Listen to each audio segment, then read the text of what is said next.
मेरी आवाज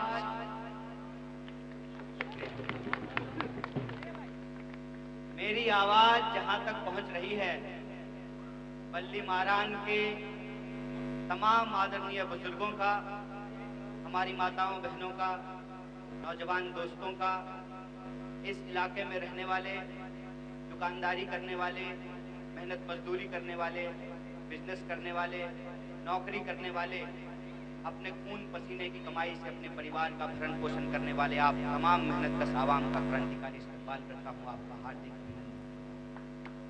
दोस्तों, चुनाव का वक्त है, हर मंच पे सियासी बातें होती है और मैं कई जगह से तुगलकाबाद, संगम विहार होते हुए आपके बीच में आया हूँ और मुझे जल्दी से ओखला पहुँचना है और ये हमारी दूसरी सभा है। मुझे इससे पहली सभा में आना था लेकिन मैं वहाँ पहुँच नहीं पाया। मैं माफ़ी चाहता हूँ उस कॉलोनी के तमाम लोगों से। नबी करीम में मैं वहाँ प्रेमनगर में मैं नहीं आ पाया। नौशाद भाई मुझे बता रहे हैं। तो अब आप लोगों के बीच में हूँ, आपसे मैं दो चार बात करूँगा और बिल्कुल दिल की बात करूँगा, क्योंकि मन की बात करने का ठेका आजकल वजीर आजम ने ले रखा है और मुझे दो चार दिल की बातें आपसे करनी है और बिना किसी लाग लपेट का सीधी सी बात कहनी है। बल्ली मारान की गलियां हैं गालिब की, और गालिब कहते थे कि रगों में दौड़ते फिरने के हम नहीं कायल, जब आंख इसने टपका तो लहू। जो बात कहेंगे बिल्कुल सीधी बात करेंगे। पहली जरूरी और अव्वल बात कि मैं आपको ये समझाने नहीं आया हूं कि आपको क्या करना चाहिए। मेरा मानना है कि इस देश की राजधानी, देश का दिल, दिल्ली में रहने वाले लोग सियासी तौर पे बहुत समझदार हैं। नहीं तो एक बात बताइए कि एक ही साल में दो चुनाव होते हैं। 2024 का चुनाव हुआ था, 2025 का चुनाव हो रहा है। इससे पहले 2014 का चुनाव हुआ, फिर 2015 का चुनाव हुआ, 2019 का चुनाव हुआ, फिर 2020 का चुनाव हुआ। दिल्ली वालों से कोई ये शिकायत नहीं कर सकता, कोई पॉलिटिकल पार्टी ये नहीं कह सकती कि दिल्ली को लोगों ने हमको मौका नहीं। दिल्ली वाले जब देते हैं दिल खोल कर देते हैं और दिल्ली वालों ने सबको दिल खोल कर दिया। आप देखिए कि कांग्रेस पार्टी की सरकार थी तो 15 साल कांग्रेस पार्टी की सरकार, आम आदमी पार्टी की सरकार बनी है तो 10 साल आम आदमी पार्टी की सरकार बनी, और पिछले 3 बार 2014 में भी, 2019 में भी, 2024 में भी भाजपा को साथ के साथ सांसद जिता करके दिया। ऐसे ही दिल्ली दिल वालों की दिल्ली नहीं कही जाती। सवाल ये है कि कोई आ करके आपको क्या समझाएगा। हम अभी गाड़ी से आए हैं, फोन करते हुए चले जाएंगे।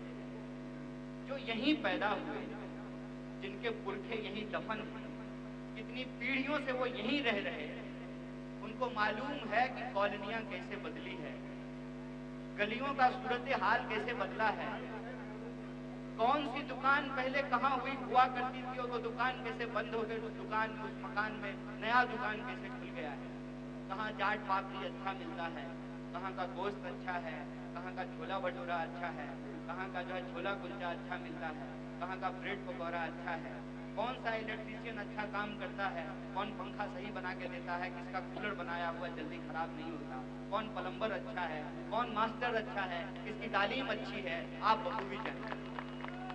हम आपको नहीं बता सकते। क्यों? क्योंकि फिर मैं गालिब को याद करता हूँ। गालिब कहते थे मुझे जन्नत की हकीकत मालूम है, जन्नत है कि जहन्नम है वो आप जानते हैं, हम आपको नहीं समझा सकते। हम बस आपसे इतना दरख्वास्त करने के लिए आए हैं कि आपने 15 साल शीला जी की सरकार देखी, आपने बीजेपी का जो है इनडायरेक्ट रूल देखा। इनडायरेक्ट रूल ही है ना। अरे 7 का 7 सांसद दिल्ली के लोग जिता करके दे रहे हैं बीजेपी को, तभी तो नरेंद्र मोदी प्रधानमंत्री बन रहे हैं। अगर नरेंद्र मोदी प्रधानमंत्री नहीं होते तो जैसा का पप्पा गृह मंत्री नहीं होता, दिल्ली पुलिस उसके अंडर नहीं होता। सीधा हिसाब है ना भैया। कि केंद्र में उनकी सरकार है, तभी तो एलजी उनके अंडर है, और तभी तो केजरीवाल जी कहते हैं कि एलजी हमको काम करने के लिए दिए गए। कबीर कहते हैं चलती चक्की देखकर दिया कबीरा रोए, दो पाटन के बीच में साबुत बचाना। ये तू मैं का खेल जो है वो 10 साल से चल रहा है, और सबका मॉडल आपके सामने है। बीजेपी का रिमोट कंट्रोल मॉडल आपके सामने है, केजरीवाल जी का मॉडल आपके सामने है, और शीला जी का मॉडल आपके सामने है। और मेरे ख्याल से आप दुरुस्त लोग हैं, आपकी समझ यादाश्त भी ठीक है, और आपको चीजें बहुत ठीक ठाक दिखाई देती है। जिनको देखने में तकलीफ होती है, पूरी दिल्ली पूरा देश बल्ली मारान आकर के अपना चश्मा बनवाता है। तो आपके नजर में तो जो है कोई डाउट किया नहीं जा सकता है, कोई शक शुबह की जगह तो है नहीं। तो आप अपने दिल पे हाथ रख करके तय कीजिए कि आपके लिए क्या सही है क्या गलत है, इसका फैसला आपको करना है। मैं ये बताने समझाने नहीं, मैं बस दो बात आपसे कहना है। एक, इस देश में जो संघर्ष, जो लड़ाई है, वो लड़ाई दरअसल विचारधारा को लेकर।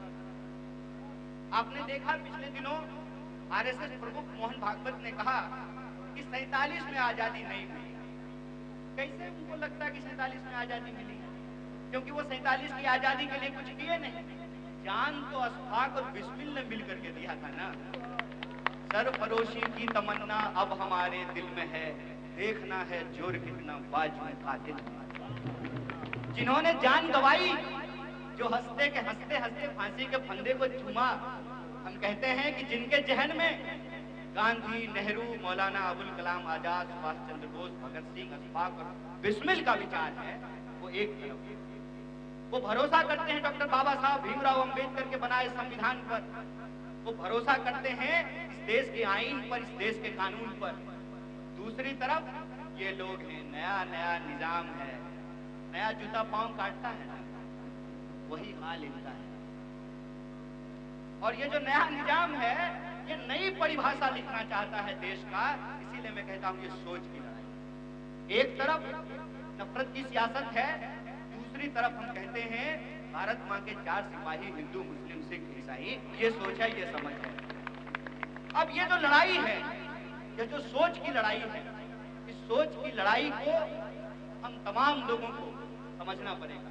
और ठीक कहा, हमारे बीच में कई पुराने साथी मौजूद हैं, माफ कीजिएगा मैं तमाम लोगों का बारी बारी से नाम नहीं लिया हूँ नौशाद भाई, क्योंकक्योंकि मुझे जल्दी जाना है।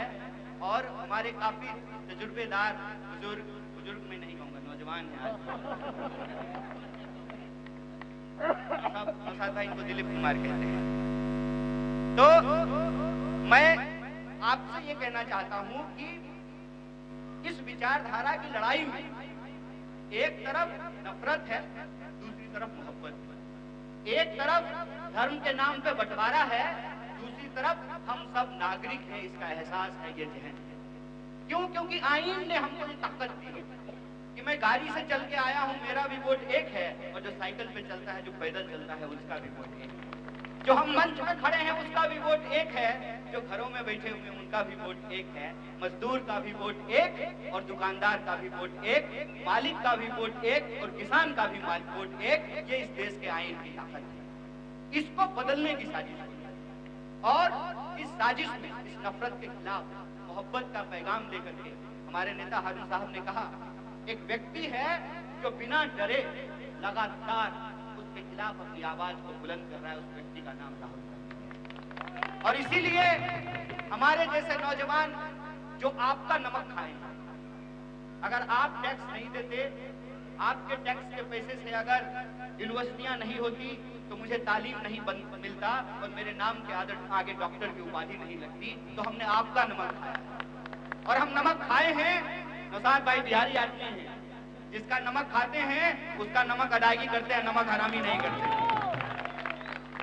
और जब आपका नमक खाएं तो हमारा फर्ज है कि या तो हम बेईमानों की तरह, जैसे ये अंग्रेजों के साथ चाय पे चर्चा किया करते थे, इनके साथ भी जाकर हम हाथ से हाथ मिला लें, या आपके नमक की अदायगी करें और आपके हक के लिए आवाज को बुलंद करें। और आज जो लोग हक की बात करते हैं, उस हक को दबाने की कोशिश की जाती है। झूठे मुकदमे लिखे जाते हैं, जेलों में बंद किया जाता है। कई लोग सालों से जेलों में बंद हैं, उनको जमानत नहीं मिल रही। राहुल गांधी ने इसी बात पर अपनी आवाज बुलंद की है कि एक तरफ नफरत वाले लोग हैं, मोहब्बत करने वालों, जिनके दिलों में मोहब्बत है, उनको एकजुट होना पड़ेगा, उनको एक साथ होना पड़ेगा। और उसी अपील के साथ हमारे जैसे नौजवानों ने यह तय किया कि हम राजनीति को अगर कैरियर के तौर पर नहीं समझते हैं, अगर ये हमारे लिए विचारधारा का सवाल है, तो इस लड़ाई में हम एकजुट होकर के लड़ेंगे। और इस लड़ाई में मैं तमाम लोगों से यही अपील करने के लिए आया हूं कि चुनाव जमहूरियत को बचाने का एक सबसे सुनहरा अवसर होता है, एक गोल्डन टाइम है। सुनहरा अवसर होता है कि 5 साल जो आप महसूस किए हैं, उस पर आप एक सियासत फैसला दे सकें, एक सही फैसला दे सकें, एक ऐसा सियासी चुनाव करें जिससे देश को एक मैसेज जाए कि इस देश में आज भी जिंदा लोग हैं, ये मुर्दों की कौम नहीं है, हम अपने हक हुकूक के लिए अपने आवाज को बुलंद करने के लिए तैयार हैं। इसीलिए हम आपसे अपील करने के लिए आए हैं कि आप जो भी फैसला लीजिएगा, फैसला आपका होगा, हमारा नहीं। हम सिर्फ और सिर्फ आपको भरोसा दे करके जा सकते हैं कि अगर आपका फैसला हमारे पक्ष में होगा। अक्सर मुझे टीवी मीडिया में बहुत सारे पत्रकार जो है जलील करने की कोशिश करते हैं, कहते हैं कितना चुनाव हारेंगे। जालिम, तब तक हार स्वीकार है जब तक मोहब्बत से लोगों का दिल नहीं जीत ले। क्या करेंगे वो जो जीत खरीदी गई हो, जिस जीत के लिए अपना ईमान बेचा गया हो, जिस जीत के लिए अपने विचारों को गिरवी रखा गया हो, वो जीत हमको स्वीकार नहीं है। इस जालिम के सामने हम हारने के लिए तैयार हैं। जीतेंगे तब, जीत हमारी तब होगी जब हमारे लोगों के हकूक सुरक्षित होंगे, जब इस देश में किसी इंसान को घबराने और डरने की जरूरत नहीं होगी। यह देश तमाम लोगों का है, चाहे मंदिर जाते हो, मस्जिद जाते हो, गुरुद्वारा जाते हो, चर्च जाते हो, आपकी आस्था है और आपको आपकी आस्था के साथ, आपके धर्म के साथ, आपके मजहब के साथ जीने की आजादी इस देश का आईन देता है, इस देश का संविधान देता है। जब तक हम इसको सुरक्षित नहीं रखते हैं, मुझे ये जीत स्वीकार नहीं है। मैं कहता हूं, तुम अपनी तमाम कोशिशें कर लो, तुम मुझे मेरे हिम्मत को तोड़ने की कोशिश कर लो, साथियों को जेलों में भर दो, ईडी भेज दो, सीबीआई भेज दो। एक बात के लिए याद रखना, यह देश अगर आज गोडसे वालों के हाथ में है, तो इस नए दौर के गोडसे के सामने हम नया गांधी बनने को तैयार हैं। इस बात को याद रखना। इसीलिए हम आपसे ये अपील करने के लिए आए हैं कि आपकी जीत में हमारी जीत है।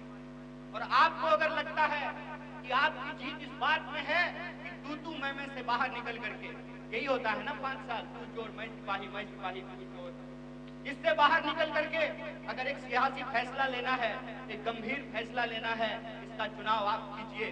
5 तारीख को इसका चुनाव कीजिए। लेकिन अगर 5 तारीख को आप कांग्रेस पार्टी का चुनाव करेंगे, तो हम इस देश की राजनीति को वापस पटरी पर लाना चाहते हैं। लोगों के रोजी रोटी, कपड़ा, मकान, शिक्षा, स्वास्थ्य, बिजली, पानी को हम राजनीति के केंद्र में लेकर के आना चाहते हैं। ये तू मैं के नाम पर, ये मजहब के नाम पर, ये धर्म के नाम पर, ये जो फिरका परस्त ताकतें हैं, उन्होंने इस देश की राजनीति को गुमराह करके कहीं और पहुंचा दिया है। इसलिए हमारी जिम्मेवारी है कि हमने आपका नमक खाया है, हम जो है नमक हलाली करें, अपनी नमक की अदायगी करें और इस देश के जो लोग हैं उनके हकूक को लेकर के आगे बढ़ाएं। इसीलिए जब आप कांग्रेस पार्टी के घोषणाओं को देखेंगे, उस घोषणा में हमने साफ साफ कहा है कि 300 यूनिट बिजली हर घर को फ्री दिया जाएगा, हर महिला को 2500 रुपया जो है प्यारी बहन दीदी योजना के तहत दी जाएगी, हर नौजवान को 8500 की नौकरी दी जाएगी और हर परिवार को 500 रुपए में गैस सिलेंडर दिया जाएगा।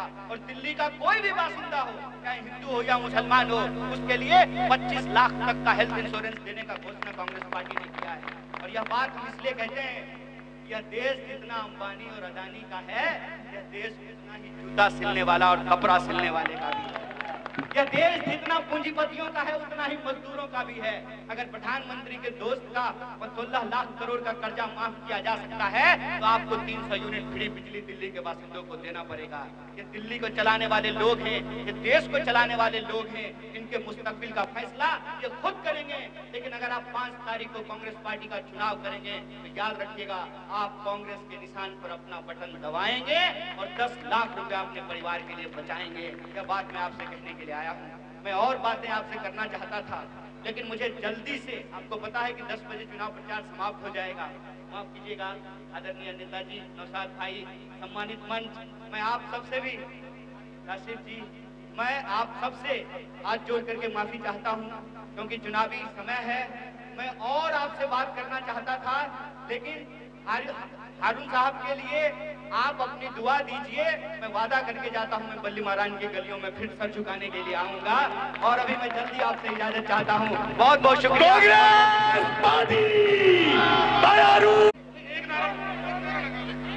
आजादी बचाने के लिए हम लोगों को संघर्ष करना है। मैं फिर आपके बीच में आऊंगा, मैं ये वादा करके जा रहा हूं।